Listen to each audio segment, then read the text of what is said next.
예. 여러분들한테 이제 좀 두 가지를 얘기해 보겠습니다. 일반적으로 여기 오신 분들이 다른 데서 교육을 좀 받고 오신 분도 많이 계신 걸로 알고 또 처음 받은 분들도 계실 건데, 저희가 그동안 22기까지는 일요일날 했었고 상당히 많은 인원을 모았는데 평일날 좀 했으면 좋겠다는 요구가 들어와서 평일을 처음 개강했고, 두 번째는 온라인 쪽으로 해서 저희가 20기부터 찍다 보니까 온라인이 송출이 돼요. 그래서 동영상에서 정말 사람들이 다 노출되니까 못할 얘기가 많아서 오프라인에서만 강의 가능한 것들은 이제 여기서만 하기 위해서 이반을 따로 만들었습니다. 그러니까 이반을 여러분이 들으시는 분들은 공개되지 않은 요 내부적인 밀폐된 공간에서 조금만 오갈 수 있는 그런 정보도 얻게 될 겁니다. 자, 오늘은 일단 1시간 정도는 이 강의에 대한 홍보 동영상을 찍으면서 같이 병행 수업을 오픈 수업으로 하겠습니다. 일단은 처음 듣는 분도 계실 테니까 좀 내 얘기를 베이직하게 갈게요. 그래도 공부하는 데는 쉬운 얘기는 아닐 겁니다. 자, 이제 부동산 경매라고 하는 개념이 등장하는데, 부동산 경매를 배우다 보면 경매에 관련된 민법적인 얘기는 많이 교육이 돼요. 그런데 많은 부분들이 민법 얘기 말고 부동산에 관련된 얘기에서 이게 딱 막히는 거예요. 그러니까 부동산에 대한 지식과 경매가 무슨 관계가 있습니까? 아니요, 굉장히 관계 있어요. 오늘도 지금 개인적으로 등록하시는 두 분이 개인 상담했는데, 이거는 경매 다른 데 가서 암만 물어봐도 다 못 찾아요. 상당히 복잡한 얘기를 얘기합니다. 그러니까 이 부동산에 대한 이 관련 법규가 있는데, 이 법규가 왜 경매에 관련되는가? 요 1시간 동안 이 얘기를 좀 설명드려 볼게요. 자, 천천히 생각해 볼게요.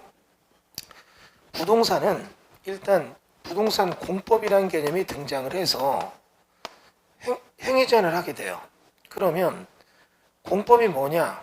자, 이렇게 얘기를 해보겠습니다. 공익적인 개념에서 접근을 해보면 공법이라는 개념이 없으면 굉장한 혼란이 와요. 이렇게 얘기해 볼까요? 지금 이런 식으로 해서 도로가 있고, 여기에 두 필지가 있고, 여기에 두 필지가 있습니다. 만약에 민법만 있다면 A 필지를 산 사람은 집 땅 안에서 지가 하고 싶은 거 하는 거예요. B 필지가 있다면 B 필지도 집 땅 안에서 지가 하고 싶은 거 하는 거예요. C 필지에 대해서도 그 주인은 각각 자기 걸 하는 거고, 상대방의 피해만 안 주면 돼요. 그러면 민법에서는 넘어가지만 않으면 되는 거죠. 그래서 여기 있는 사람이 집을 지었다면 이 주택을 짓고 이들은 가장 그들에게 필요한 최유효, 제일 좋은 가치를 추구해서 집을 짓고 살아요. 예를 들면 나이가 70 먹은 노부부가 노년에 우리들이 여기서 해피하게 살자. 그리고 요 밑으로 이제 천돌로 이렇게 뒤에 천돌르고 앞에는 도로가 있고, 이들은 충분히 행복합니다. 그렇게 살고 있어요. 근데 갑자기 앞쪽에 뭐가 들어오냐면 고물상이 들어와요. 여러분 이렇게 생각해 볼게요. 여기에 지금 현재 이렇게 고물상이 들어오면 낮에 막 파쇄 작업하고 막 하니까 시끄럽고 냄새나요. 그러면 가서 싸우는데 C가 그럽니다. 우리가 당신 땅에 한 평이라도 넘어간 거 있어? 왜 10이야? 나는 나대로 가장 필요한 거 쓰는 건데. 할 말이 없죠. 이 할아버지 할머니는 머리를 바꿉니다. 부딪힐 거 없다. 얘들이 아침에 9시부터 5시까지 일하니까 그때는 두 노인네가 산에 등산하고 놀러 와요.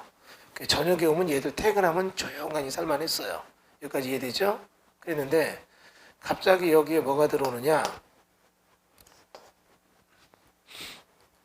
고물상 옆으로 들어오는 게 지금 도축장이 들어와요. 그래서 어떻게 해요? 소가 딱 끌려가면 여기서 음메 짖고 퍽퍽 소리 나요. 이 전기로 쇼크로 죽이니까. 그러니까 이 막 냄새도 나고 안 좋은 거예요. 그러니까 어떻게 해요? 낮에 놀러 갔다 밤에 오면 밤에는 그냥 조용했던 동네에 이 도축행위로 막 가축 냄새 나고 아주 안 좋은 거예요. 여러분이 그러면 A라면 또 가서 싸우고 싶죠. 야, 이거 진짜 최유연으로 얘도 쓰지만 벌써 여러분 균형이 깨져요. 그죠? 그러더니 옆에 엄청나게 큰 건물이 들어서요.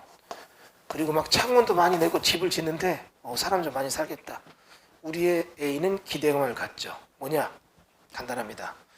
여기에 지금 보니까 큰 집이 들었으면 이들이랑 힘을 합쳐서 우리가 얘들 못하게 하면 우리도 좀 나아지지 않을까 했는데 여기 다 들어서는데 뭐가 들어오냐면 정신병원이라고 딱 간판이 붙어요. 그래가지고 전에는 밤에 낮에 놀러 갔다 밤에 오면 얘들은 떠나서 조용하고 얘들 냄새만 좀 나는데 이제는 밤에 여기 앉아 있으면 옆에서 밤에 조용해요. 12시 1시쯤에 갑자기 막 으악 소리가 들려요. 짜증나죠? 여러분 지금 들어도 짜증나죠? 그래서 이제 어느 날은 조용해서 나가서 조용히 앉아서 이걸 이사를 가야 되나 말아야 되나 고민하고 있는데 여기 옥상에서 흰 소복 입은 여자가 말없이 계속 쳐다봐요. 이 여자 밤만 되면 나서 맨날 쳐다봐요. 여기 나가기가 싫어요. 여기도 이 토지 주인은 가장 좋은 본인에게 이득이 나는 걸 선택했지만 여러분 각각 A, B, C, D 네 필지는 충돌이 심하잖아요. 이해되세요? 민법적 개념에서 서로 넘어간 건 없지만 이거는 사익을 민법의 개념은 자기 사익을 존중하고 사적 자체 인정하는 법이에요. 그럼 사익을 인정하고 사적 자체를 인정하는 이 법에서는 각자의 최유의원에서 가장 사익의 극대화를 도모했지만 결국 그 정점에서는 엄청난 충돌이 있죠. 이해되죠? 그럼 부동산은 안 되겠다. 이거에 대해서 정리하는 그런 법이 필요하다. 그래서 어떻게 해요? 공법이라는 개념을 두는 거죠. 그럼 공법이라는 개념은 간단해요. 여기 계신 분들한테 한번 질문해 볼까요? 누구한테 할까요? 이름을 얘기하면 안 되죠. 영상 찍어서 나오면 안 되니까. 그러면 여기 계시면 데려갈게요. 여기 짜고 치는 고소입니다. 여기 사람 있다고 치고 이분한테 물어볼게요. 그러면 이런 공법은 이런 걸 막기 위해서 어떻게 해야 될까요? 공법이 필요한 게 뭐겠어요? 야 너는 여기 들어오지 마. 넌 들어와. 그게 뭐겠어요? 행위 제한이에요. 일정 목적을 두고 행위 제한을 둬서 니는 이거에 저거에 나누는 거죠. 그러면 옛날이랑 다르죠. 옛날에는 사람에 대한 신분이 있어도 토지 신분은 없었어요. 그리고 왕이 어떡합니까? 여봐라 여기가 우리 왕가 땅인데 궁궐 져라 짓는 거예요. 이해되죠? 백정의 땅이 있어요. 백정한테 나는 여기다 집 짓는다. 못 짓게 해요. 백정들은 그들의 신분이 천민이니까 축사나 이런 거밖에 못 줬어요. 조선시대 그런 부동산 제도가 나옵니다. 그런데 지금은 토지의 신분이 있고 사람에게 신분이 없죠. 여러분 그럼 이런 토지가 땅을 샀는데 행위자를 강하게 받는 땅은 어떻게 해요? 아무짝에 쓸모없고 행위자를 약하게 받는 땅 이건 뭐다? 상업적은 약하게 받죠. 건물 크게 짓고 용도도 이것저것 많이 넣을 수 있고 그럼 이런 행위 제한이 시작되는 게 공법의 시조가 되는 거죠. 무슨 이해되셨어요? 그런데 이러한 내용에 대해서 행위 제한에 대한 축을 보면 공법을 그래서 이제 공법이 필요하다. 느낌 잡으셨죠? 그럼 이제 여기서 가장 베이직한 이론을 갈게요. 경매 나온 땅이 있어요. 그래서 얘기합니다. 엄청나게 큰 땅인데 여기 도로도 옆에 있고 그래서 어떻게 해요? 2만 평 정도 되는데 감정가가 10억인데 2억까지 떨어져요. 50% 이상 저감된 물건이다. 야 10억짜리가 2억까지 떨어졌어? 땅은 몇 평이야? 2만 평이야? 좋네. 받았어요.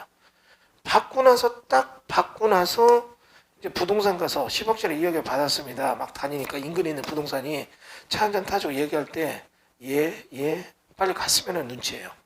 이 정도의 땅 2만 평 있으면 부동산들이 나랑 좀 친하려고 할 텐데 왜 이러지? 했더니 공법의 행위자를 딱 보니까 여기가 뭐예요? 무슨 공익용 산지 뭐 써 있어요. 여러분 나중에 이거 많이 볼 겁니다. 토지용계 확인은 여기 써 있는데 보니까 다른 법령에 따른 지역지구 등 보니까 이 토지는 공익용 산지 그리고 또 뭐라고 써 있느냐 산지 전용의 허가 제한 지역 뭐 이렇게 써 있어요.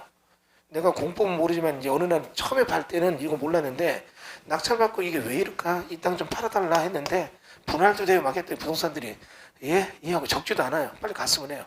어느 날 보면 좀 바쁘니까 다음 요새 막 내쫓아요.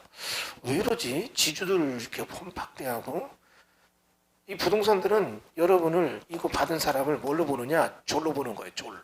왜 졸로 보느냐? 분할해서 준다? 이건 분할 안 되는 땅이에요. 다시요. 이 땅은 산지를 개발할 때 산지 전용이라는 걸 받아야 되는데 그 허가를 제한한 지역이에요. 그게 뭐예요? 개발 안 되는 땅이에요. 이해되시죠? 그러면 이 땅에 나무가 자라니까 나무라도 팔아본다. 이제 이 사람이 공부를 해서 찾으려고 보니까 이 땅은 임업용 산지라면 나무라도 해서 돈 버는데 공인용 산지예요. 그게 뭐예요? 나무 배면 큰 형사건 돼요. 여기가 나무가 자라가지고 바람의 피해를 막았대. 이게 이제 방풍림 조성계획으로 공인용 산지 만들죠. 막 이 얘기 저기 배우는 것마다 이 땅은 건드리면 안 되는 땅이에요. 그게 뭐예요? 10억짜리 땅을 2억에 받았는데 아무 짝에도 쓸모가 없어요. 이해되시죠? 나무를 뺄 수도 없어요. 개발도 할 수 없어요. 여기다 뭐 들어가서 캠핑장을 냈더니 들어갔더니 나오래요. 내 땅인데 그런 거 필요 없다. 나오라. 안 된다. 여기 공인용 산지 행위장 이런 캠핑이나 야영하는 게 안 돼요. 뭐 해야 됩니까? 그냥 갖고 있으면 돼. 뭔가 느낌 이상하죠? 이 생각 듭니다. 내가 이 땅을 2억에 받았는데 차라리 2억을 갖다가요. 어디요? 돈 없는 애들한테 보육원에다 기부하면은 선행했다고 덕이나 보죠. 이건 뭐 어디다 쓸 데가 없잖아요. 그러면 이제 이거 2억이라는 것 때문에 알고 막 열받아 이제 안 가게 됐죠. 잊어버리고 싶어요. 잊어버리고 이제 내 땅이 어딨나도 몰라요. 근데 나를 가슴 아프게 할 때가 있어요. 뭐냐? 1년에 한 번씩 재산세 고지서가 날라와요. 그때 이것 때문에 세금 2만 평이 있으니까 세금 400만 원 내래요. 이거 낼 때마다 이제 부부싸움이에요. 어째 경매하러 다닌다고 학원 다닐 때도 불안하더라 이러면 벼져버리게 네가 잘 보면 나라도 이렇게 안 했지. 네가 못 보니까 나라도 보려고 한 거잖아. 네가 좀 못 그리고 둘이 싸워 이제. 그러니까 어때요? 경매법정 다니다 이혼법정 다니고 그렇게 되는 거예요 이게. 공법을 모르니까 나오는 거죠. 이런 것들을 여러분이 봐야 되는 게 기본적 베이직한 룰이에요. 이게 뭐냐? 행위자는 부동산의 가치를 바꿔놓으니까. 이해되시죠? 근데 이런 얘기 해볼게요. 자, 계속 시나리오를 연결해 보는 겁니다. 짜증나 죽겠는데 어느 날 갑자기 부동산에서 전화가 와요. 이거를 팔래요. 이거 난 진짜 2억에 본전만 나오면 좋습니다. 팔래요. 그래서 가는데 이상하게 이제 여기가 강원도인데 차 타고 2시간 가는데 전화가 동시에 와요. 그동안 쳐다도 안 봤던 나머지 부동산들도 아이고 사장님 안녕하셨어요. 목소리가 바뀌어요. 전에는 가면 그래요 그랬는데 파실 거죠? 동시에 왜 이러지 갑자기? 그랬더니 2억에 아이고 그러면 고생하신데 내 취등세도 얹어줄게 2억 5천. 그걸로 갔어요. 그래서 가려고 했더니 여기서 전화 와요. 뭐라고요? 거기 가셨어? 나 이웃끼리 자존심상해서 그래요. 이쪽으로 오세요. 2억 7천. 가서 계약서 쓰고 딱 나왔어요. 나와가지고 한 달 뒤에 잔금 치르고 어떻게 해요? 등기 넘겨 이제 끝났다. 끝났는데 갑자기 여기가 어떻게 해요? 공인용 산지에서 해제되는 거예요 이제. 그럼 이제 이거죠. 해제되더니 여기 어떻게 해요? 리조트 단지가 들어서서 이 땅 가격이 100억 됐대요. 그럼 이제 또 싸워요. 네가 팔을 했잖아. 어째 안 팔 땐 안 살 땐 사고 살 땐 팔고. 분위기 아시죠? 느낌 아니까 우리 다. 그죠? 예. 그럼 이제 근데 뭐 100억인데 뭐 이거를 지금 해서 뭐 분양이 완판됐네 막 얘기가 나오죠. 어떻게 된 건가 봤더니 여기가 공인용 산지로 기능을 했었는데 이해되시죠? 근데 여기가 이제 어떻게 해요? 농사를 짓고 있었고 여기가 나무가 자라면서 이 나무가 물을 맑게 해서 농업용수를 쓴 거예요. 이해되시죠? 근데 이제 뭐 여러 가지 실제 있었던 얘기입니다. 이게 어떻게 됐냐면 여기 이렇게 가다가 큰 화학 물질을 실은 그런 큰 탱크로리가 가다가 확 뒤집어졌어요. 뒤집어져서 이게 깨져갖고 물이 흘러나갔어요. 오염수가 막 흘렀대요 여기 이제. 그리고는 지금 그 지역은 세계 보건교가 그 사람들 그 지역 주민들 다 데이터가 계속 보고 있어요. 30년간 지켜본데 의학적 변화를 보느라고. 그러면 여기에 농업지역이 있었는데 여기 이렇게 물이 흘러나갔어요. 그럼 여기에 농업진흥구역이 있고 얘들이 공인용 산지로 물을 맑게 해서 내보내서 있었는데 여기 더 이상 농사 칠까요 못 칠까요? 여기서 벼가 자라는데 이 벼를 먹으라면 여러분 공짜로 줘도 먹을까요 안 먹을까요? 만약에 이 벼를 수매했는데 이렇게 양곡장에 넣다가 다른 벼랑 이게 지금 2톤인데 2톤의 벼가 저쪽에 있는 100톤의 벼랑 섞였대요. 그럼 102톤이 나왔어요. 전체 2%니까 드세요 하고 이 벼를 주면 먹을까요 못 먹을까요? 102톤 다 버려도 안 먹어요. 이해됐죠? 그러면 여기는 어떻게 해요? 여기를 산업단지로 만들겠다. 이제 바꾸는 거예요. 이해됐죠? 그 산업단지가 들어오면 더 이상 농업용수를 맑게 하는 공인용 산지는 존재할 필요가 없죠. 그래서 이게 해제됐대요. 그래서 중부정상제가 됐대요. 그게 개발이 된대요. 나는 경매 고수예요. 막 아파트도 받고 막 하다가 죄송하게 요거 똥 밟았다가 생각한 거죠. 이 사람은 경매 고수가 아니라 반쪽짜리 고수예요. 부동산 경매 고수는 아닌 거죠. 이해되세요? 부동산을 알았다면 이런 정보가 있을 때 팔았어요, 안 팔았어요? 안 팔았잖아요. 가치의 변화죠. 행위전이 바뀌면 어때요? 가치는 올라가거든요. 그러니까 여러분 이런 거 알아야죠. 다시 볼까요? 이 사람이 여기 와서 수업을 들을 때 공인용 산지가 있을 때 해제 기준이 뭐다? 이거 한 번만 들었으면 그러면 인터넷 봤을 때 공인용 산지 해제 기준에 맞아서 해제가 진행되면 그래 오늘 해제 이게 아니에요. 해제하기 위한 기본적 법적 절차를 순차적으로 밟아가는 내용이 지자체 홈페이지에 나오잖아요. 주변 다 알았는데 이 사람만 모르는 거죠. 이해되죠? 여기만 뭐 머리 아프니까 생각하기 들고 여기는 부동산 그거 알고 여기 환장하고 달려들었잖아요. 이해되죠? 이런 것들이 여러분 뭡니까? 공포율을 알아야 되는 첫 번째 이유예요. 이해되시죠? 그런데 이런 어떤 극단적인 얘기 말고 우리 동네 얘기 좀 해주세요. 지금 오늘도 2분 상담하셨잖아요. 상담하시면 알 겁니다. 경매 그렇게 수업 많이 듣고 이렇다 저렇다 해서 받았는데 결국은 어떻게 해요? 문제가 되죠. 왜? 아파트 받아 벌죠. 단독주택 사서 벌죠. 땅 사서 한번 빌라 줘볼까? 땅 샀죠. 벌죠. 그럼 세 번째 이런 내 딱 하니까 갑자기 여기서부터 뭐가 막혀요. 물어 가보니까 막 이 얘기 저게 나오니까 이제 이 얘기가 나옵니다. 여러분 공법은 여러분 1차적으로 보실 게 이겁니다. 공법이란 개념을 그러면 다시 한번 아까 말한 기본적 매뉴얼이 아니라 조금 심도 있게 볼 때 공법은 두 종류가 있어요. 뭐냐? 개발에 대해서 통제하는 거죠. 개발에 대해서 통제를 할 때 공개발이 있고 사개발이 있어요. 그러면 여기서 질문 드려볼게요.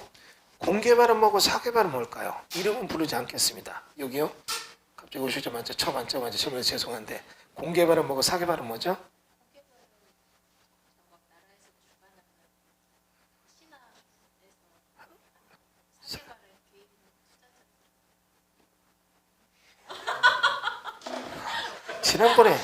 지난번에 저기 수업할 때 알려드렸잖아요. 그거 기억해서 잘 얘기해야죠.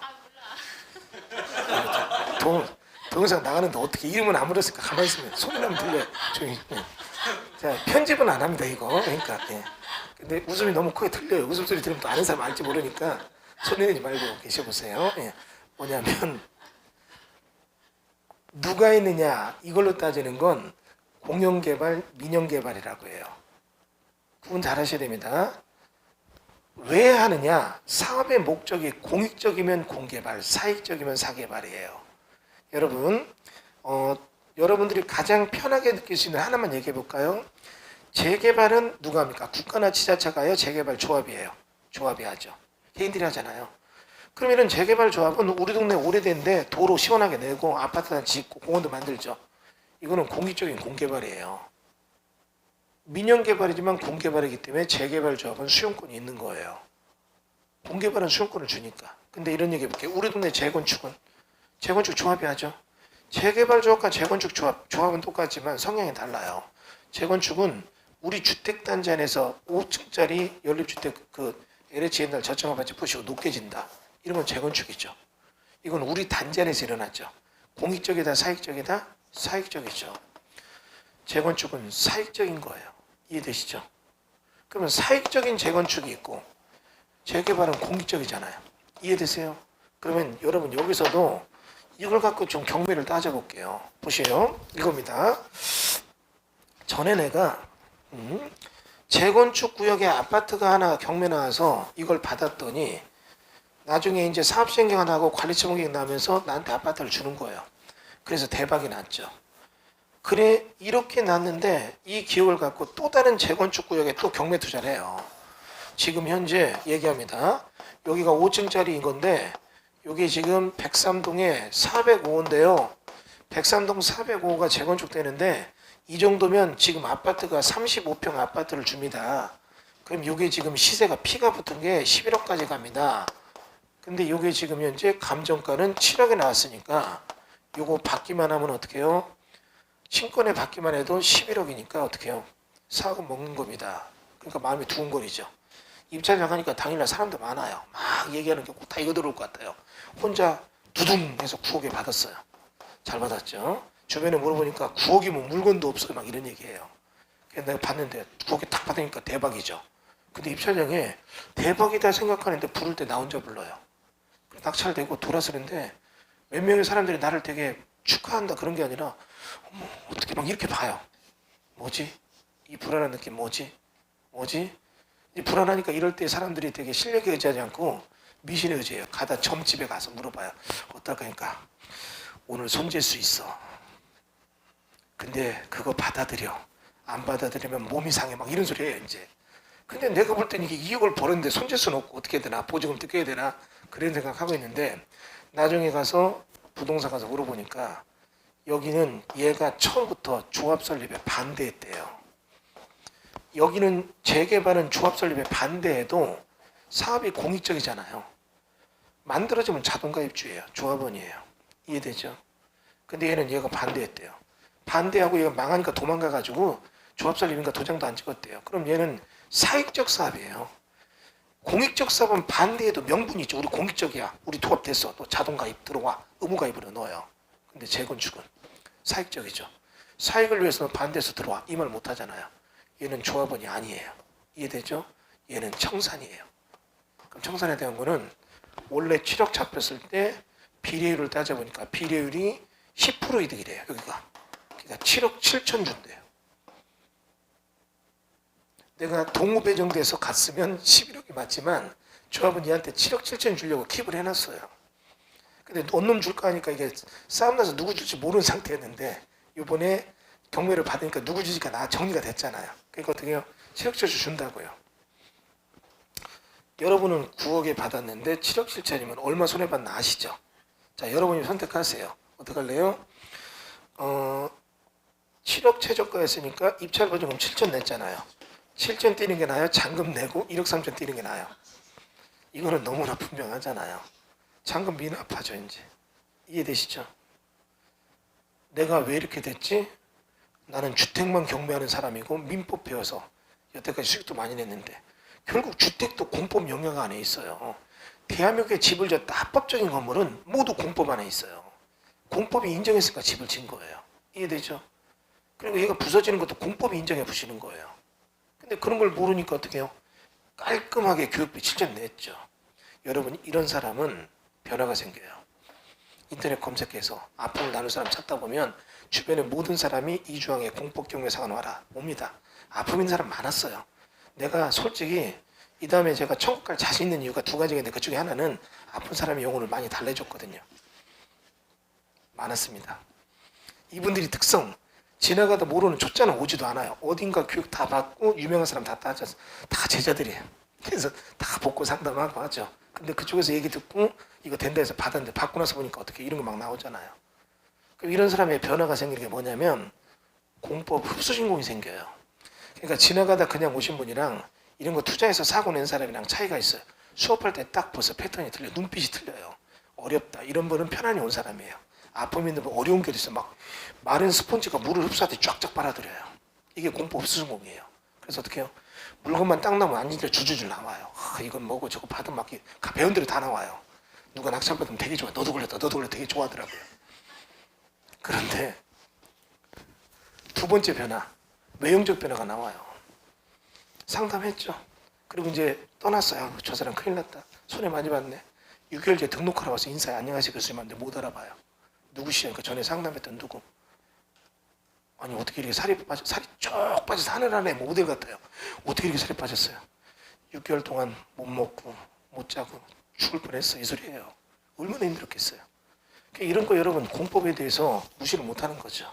그럼 여러분 머릿속에 지금 공개발과 사개발의 조화 이건 이해되셨죠?